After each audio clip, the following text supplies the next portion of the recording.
2020년 11월 23일 월요일 오늘의 말씀을 함께 나누도록 하겠습니다. 오늘 말씀의 제목은 나도 내 손뼉을 치며입니다.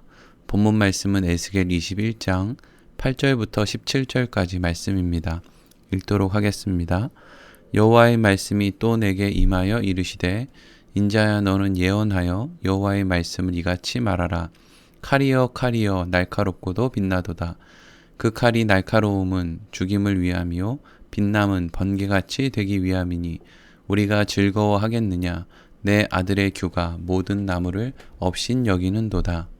그 칼을 손에 잡아 쓸만하도록 빛나게 하되 죽이는 자의 손에 넘기기 위하여 날카롭고도 빛나게 하였도다 하셨다 하라. 인자야 너는 부르짖어 슬피 울지어다. 이것이 내 백성에게 임하여 이스라엘 모든 고관에게 임함이로다. 그들과 내 백성이 함께 칼에 넘긴 바 되었으니 너는 내 넓적다리를 칠지어다. 이것이 시험이라. 만일 업신여기는 규가 없어지면 어찌할까? 주 여호와의 말씀이니라. 그러므로 인자야 너는 예언하여 손뼉을 쳐서 칼로 두세 번 거듭 쓰이게 하라. 이 칼은 죽이는 칼이라. 사람들을 둘러싸고 죽이는 큰 칼이로다. 내가 그들이 낙담하여 많이 엎드려지게 하려고 그 모든 성문을 향하여 번쩍번쩍하는 칼을 세워놓았도다. 오호라 그 칼이 번개 같고 죽이기 위하여 날카로웠도다. 칼아 모이라. 모든 오른쪽을 치라. 대열을 맞추라. 왼쪽을 치라. 향한 대로 가라. 나도 내 손뼉을 치며 내 분노를 다 풀리로다. 나 여호와가 말하였노라. 아멘.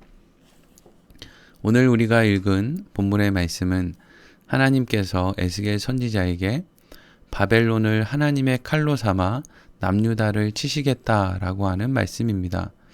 우리는 에스겔서의 말씀을 통해서 끊임없이 남유다의 멸망에 대해서 말씀하시는 하나님의 모습을 보게 됩니다.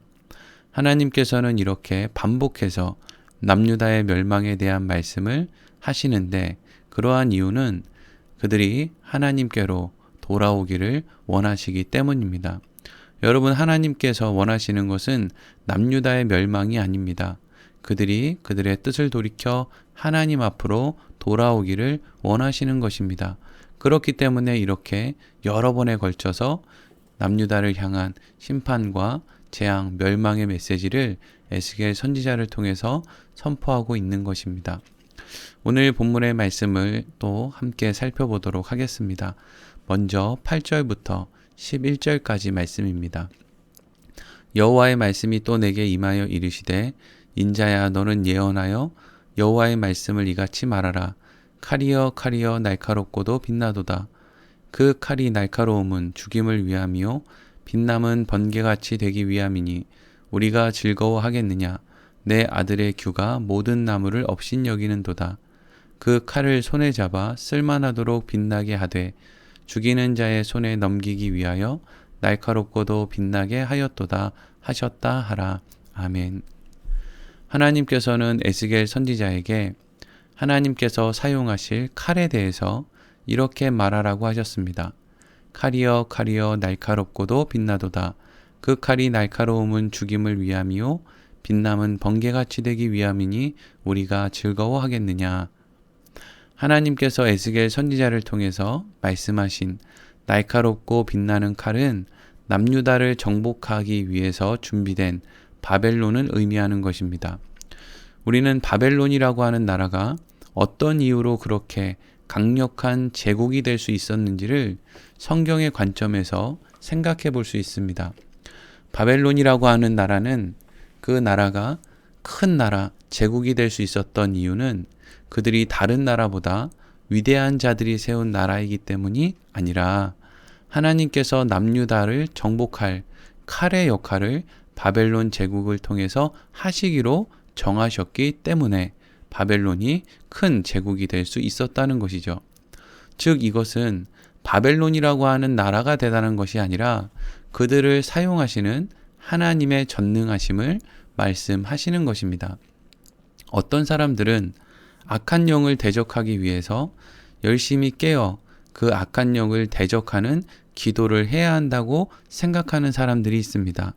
그래서 운전할 때 차에 타서 기도하고, 공부할 때 악한 영이 딴 생각 들지 않게 해달라고 기도하고, 밥 먹을 때 기도하고, 잠자기 전에 기도하고, 악한 영들이 나에게 병을 가져다 주지 않기를 위해서 기도하고, 이런 식으로 생각하는 사람들이 많이 있습니다. 우리가 병에 걸리는 것, 그리고 길을 가다가 넘어지는 것, 이러한 일들은 결코 악한 영의 공격을 받아서 그러한 일이 일어나는 것이 아닙니다. 여러분, 하나님과 악한 영은 대등하지 않습니다. 우리는 하나님의 자녀들입니다. 왜 하나님의 자녀들이 하나님의 보호함 가운데 있는데 악한 영 따위의 공격을 받아서 병에 걸리거나 길에서 넘어지거나 하는 일이 있을 수 있겠습니까? 성경 어느 곳을 찾아보아도 악한 영이 하나님과 대등하다고 하는 말씀은 전혀 찾아볼 수가 없습니다.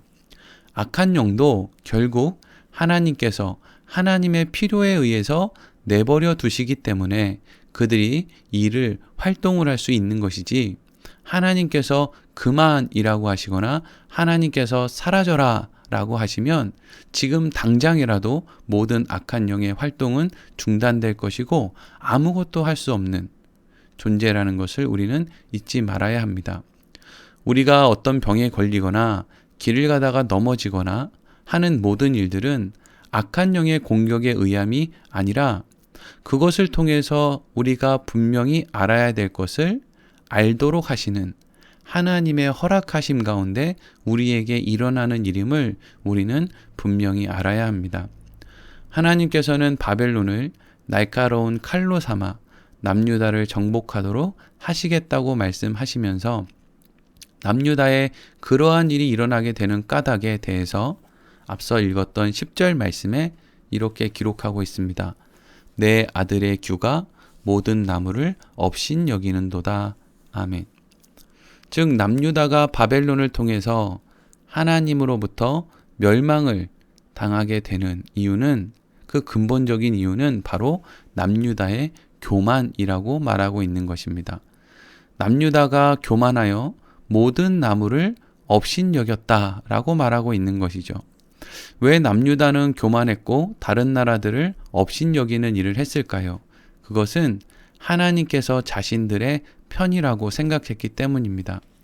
예루살렘 성전이 있는 자신들은 결코 다른 나라의 공격으로부터 망하지 않을 것이라고 생각했기 때문입니다.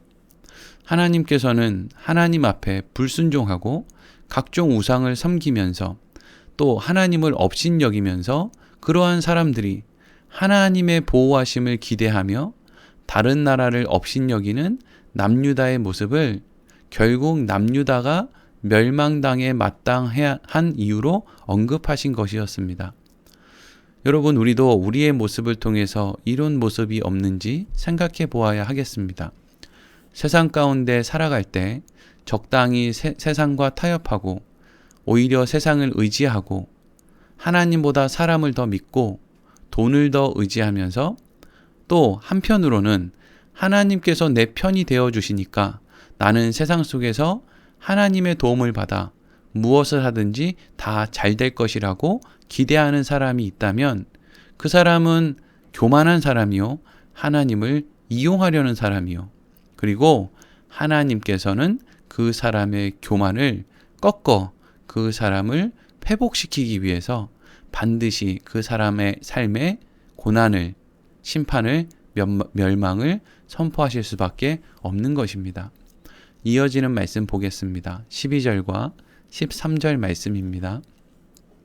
인자야 너는 부르짖어 슬피 울지어다. 이것이 내 백성에게 임하며 이스라엘 모든 고관에게 임함이로다. 그들과 내 백성이 함께 칼에 넘긴 바 되었으니 너는 내 넓적다리를 칠지어다. 이것이 시험이라. 만일 업신여기는 규가 없어지면 어찌할까? 주 여호와의 말씀이니라. 아멘. 하나님께서는 에스겔 선지자에게 멸망을 앞둔 남유다를 향해서 슬피 울라고 말씀하셨습니다. 도무지 자신들에게 일어날 한치 앞의 일도 알지 못하고 있는 남유다의 고관들을 향해서, 그리고 백성들을 향해서 에스겔 선지자에게 넓적다리를 치며 한탄하며 울어라 라고 말씀을 하시는 것입니다. 그리고 이어서 13절은 하나님께서 에스겔 선지자 앞에서 혼잣말과 같은 탄식의 말씀을 하시는데, 그것은 실제로 남유다가 바벨론에게 망하게 되고 왕과 고관들이 바벨론에 의해서 포로로 끌려가게 되면, 그래서 남유다에 더 이상 믿을 왕도 고관들도 없어지게 되면 너희들은 정말 어쩌려고 그러느냐라고 하는 하나님의 탄식의 말씀이었습니다. 그러니까 이러한 하나님의 탄식의 말씀 안에는 유한한 사람의 힘이 아닌 무한한 하나님의 말씀을 따르는 것이 지혜로운 것임을 왜 알지 못하느냐라고 하는 하나님의 안타까움이 묻어 있는 것입니다. 오늘날에도 많은 사람들이 돈을 믿고 사람을 믿고 또 세상의 방법을 믿고 살아가지 않습니까? 그때 하나님이 이렇게 탄식하시는 것이죠. 네 손에서 돈이 떠나고 네 손에서 세상의 방법이 떠나고 사람들이 떠나면 너는 도대체 어떻게 하려고 그러느냐. 모든 것이 다, 네가 믿고 있는 모든 것이 다 유한한 것들인데, 그 유한한 것들은 때가 되면 다 사라질 것들인데, 그러면 그 모든 것들이 다 사라지면 너는 어떡하려고 그러느냐. 그러니까 유한한 것을 의지하지 말고 무한하고 영원한 하나님과 하나님의 말씀을 따르는 것이 지혜로운 것이다 라는 것을 하나님께서 말씀하고 있는 것이죠. 그리고 14절부터 17절까지 말씀입니다. 그러므로 인자야, 너는 예언하며 손뼉을 쳐서 칼로 두세 번 거듭 쓰이게 하라. 이 칼은 죽이는 칼이라. 사람들을 둘러싸고 죽이는 큰 칼이로다. 내가 그들이 낙담하여 많이 엎드려지게 하려고 그 모든 성문을 향하여 번쩍번쩍하는 칼을 세워놓았도다. 오호라, 그 칼이 번개 같고 죽이기 위하여 날카로웠도다. 칼아 모이라, 오른쪽을 치라. 대열을 맞추라. 왼쪽을 치라. 향한 대로 가라. 나도 내 손뼉을 치며 내 분노를 다 풀리로다. 나 여호와가 말하였노라. 아멘. 하나님께서는 에스겔 선지자에게 손뼉을 치며 사람들에게 심판의 칼이 오고 있음을 전하도록 하셨습니다. 그리고 그 칼은 백성들을 번개같이 죽이는 무서운 칼이며 대열을 맞추어서 빈틈없이 공격하는 칼이기에 그 누구도 그 대열에서 벗어날 자가 없을 것이다 라고 말씀을 하고 있습니다. 그런데 오늘 본문 17절의 말씀은 이렇게 무서운 칼, 번개 같고 대열을 갖추어서 오는 그 칼을 결국 누가 보내신 것이라고 말하고 있습니까? 이 칼은 바로 하나님께서 보내신 칼이라고 말씀하십니다. 그것이 바로 이 칼 앞에서 하나님께서 손뼉을 치며 분노를 다 풀겠다라고 말씀하시는 것입니다. 하나님께서 허락하시지 않는 칼이 남유다를 공격하는 것에 대해서 하나님께서 손뼉을 치며 분노를 푸시지는 않을 것이기 때문이죠. 하나님이 바벨론이라고 하는 나라를 칼로 세웠고, 그래서 남유다를 공격하도록 하나님이 허락하셨기 때문에 그 가운데 모든 것의 주권자인 하나님께서 그 모든 일로 인해서 내가 손뼉을 치며 내 분노를 다 풀겠다라고 말씀을 하시는 것입니다. 여기까지가 오늘 본문의 말씀입니다. 오늘 본문의 말씀도 결국 간단하게 정리하면 반복되어지는 남유다의 멸망을 향한 하나님의 경고의 말씀입니다. 오늘 본문과 같이 범죄한 인생들을 향해서 칼을 준비하시고 그것으로 하나님의 분노를 풀겠다라고 하시는 하나님의 말씀을 대할 때 우리는 그러한 일들이 단순히 하나님 앞에 범죄한 남유다의 백성들만의 일이 아님을 우리는 생각해야 합니다. 이 땅을 살아가는 모든 인생들은 하나같이 죄의 영향력 아래에서 스스로 교만하여 하나님을 업신여기며 살아가는 어리석고 연약한 인생들입니다. 심지어 예수님의 제자들조차도 예수님의 십자가를 가로막았던 이유가 예수 그리스도를 통해 자신들이 얻고자 했던 이 땅의 부귀영화 때문이었음을 우리는 잊지 말아야 합니다. 그래서 이 땅을 살아가는 모든 죄인들 가운데 있는 인생들에게는 반드시 예수 그리스도가 필요한 것입니다. 그러나 모든 사람들에게 예수 그리스도가 필요하다고 해서 모든 사람들이 예수 그리스도를 받아들이는 것은 아닙니다. 사람들은 모두 스스로 너무 잘나서 스스로의 교만함에 취해서 예수 그리스도를 받아들이지 않을 것입니다. 오직 하나님의 은혜 가운데 택함을 받은 사람들만이 자신에게 예수 그리스도가 필요함을 인정하고 그 예수 그리스도를 받아들이게 될 것입니다. 사랑하는 성도 여러분, 우리가 하나님의 칼 앞에 서 있는 남유다의 백성들과 다른 점이 있다면 그것은 남유다의 백성들이 받아야 될 징계를 우리를 대신해서 예수 그리스도께서 대신 받아주셨다는 것입니다. 결코 우리가 남유다의 백성들보다 훌륭하기 때문이 아니라는 것입니다. 그렇기 때문에 죄 가운데 죽을 인생이 예수 그리스도를 통해서 새 생명을 얻었으므로 그것을 바르게 알게 된 사도 바울은 이제 앞으로 자신이 사는 삶이 더 이상 자신의 것이 아닌 내 안에서 예수 그리스도께서 사시는 삶이라고 고백할 수 있었던 것입니다.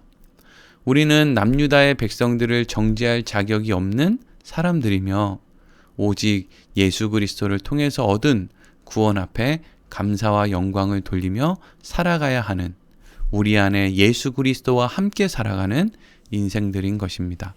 오늘 말씀을 마치도록 하겠습니다.